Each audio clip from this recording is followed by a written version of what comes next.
Good evening, SC viewers. This is Trend Media View and this program is Trend Conversation, where we look at trending issues in Nigeria and globally. If you are new to this channel, you are new to this program, kindly like, share, subscribe, and do not forget to hit the notification bell. With me is the Tribune newspaper. I'm analyzing what we have on the front page of Tribune this morning. The major headline is saying war in Ondo over Akeredolu's signature. The other is saying I discovered forgery. That is coming from Energy Commissioner. Another, the second order is saying allegation criminal, idiotic. That one is coming from Information Commissioner. But looking at this issue categorically, I think it's a reminder, it's a sad reminder of what happened under Yar'Adua. When Yar'Adua was sick and Jonathan was the vice president, he took effort of civil liberty organization, pressure groups to make the National Assembly, particularly the Senate, to invoke the Doctrine on necessity. That saw Jonathan being elevated to the position of acting president before the demise of Yar'Adua, before he could pave way for Jonathan to become the substantive president. Looking at the issue of Ondo State, I think a similar scenario is playing out. I understand that Mr. President, Senator Tinubu had meeting with all the stakeholders from Ondo State, and in that meeting, according to the Speaker of Ondo House of Assembly, that the President asked that all the issues that has to do with impeachment processes or against the deputy governor should be dropped, and that Akeredolu remains the governor, and that all commissioners should be intact. Nobody should be relieved of his office or responsibility as the case may be. And again, the issue that has to do with the deputy governor's position. We understand that the speaker of that same Ondo State House of Assembly alleged that Mr. President Senator Tinubu asked the Ondo State deputy governor to sign his undated resignation letter and hand over to him. Looking at all the issues, I think what is important at this point is, in order not to create vacuum, is to elevate the deputy governor to the position of acting.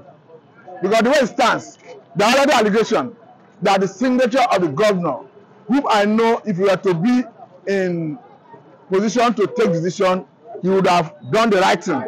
Because we are talking about Akeredolu, who is not just a lawyer but a senior advocate of Nigeria, who is known for his decisive position when it comes to national issues.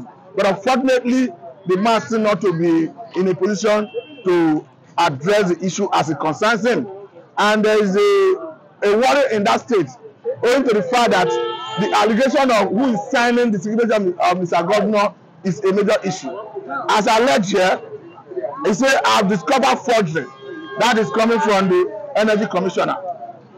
And another commissioner, this time around, Commissioner for Information, is saying allegation is criminal, idiotic. And according to the Energy Commissioner, he subjected the signature that was purportedly signed by the governor to forensic analysis by experts. According to him, the result proved that his signatures was forged. That is the signature of Mr. Governor.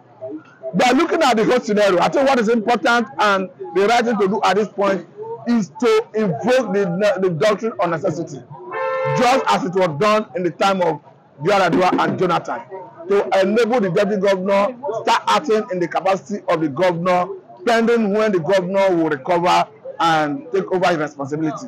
But until we see that, I'm worried that if urgent steps is not taken, that state may be thrown into anarchy, because we already see that the state is being polarized along the governor's side, the speaker's side, and even the deputy governor's side.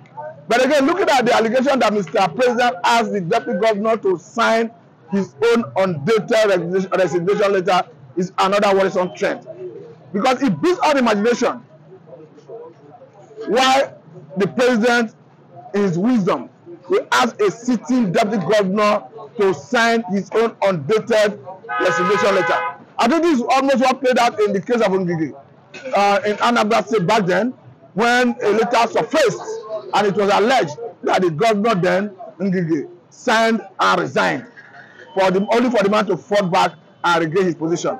So the important thing at this point is that let the right thing be done. And the right thing is that let doctrine of the necessity be invoked, and let the deputy governor be elevated to start acting in the position of the governor pending when the governor recovers and resumes duties. Thank you very much.